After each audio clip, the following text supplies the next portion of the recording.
అసలు చంద్రబాబు నాయుడు గారి పాలనలో రాష్ట్రానికి ఆదాయాలు రావడంలా, రాష్ట్రానికి వచ్చే ఆదాయాలు తగ్గుముఖంలో ఉన్నాయి.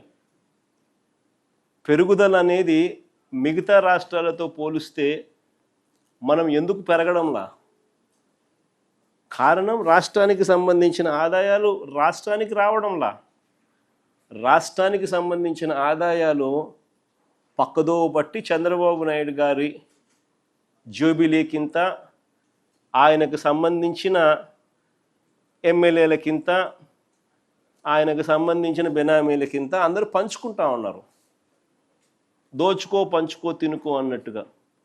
రాష్ట్రానికి సంబంధించిన ఆదాయాలు ఇసుక తీసుకున్నా, మట్టి తీసుకున్నా, సిలికా తీసుకున్నా, లాటరైట్ తీసుకున్నా, గ్రనైట్ తీసుకున్నా, లిక్కర్ మాఫియా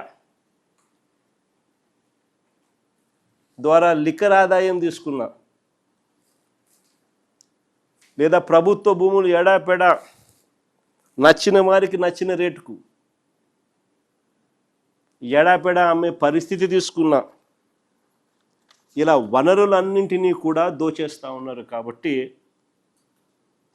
రాష్ట్రానికి సంబంధించిన ఆదాయాలు రాష్ట్రానికి రావడంలా.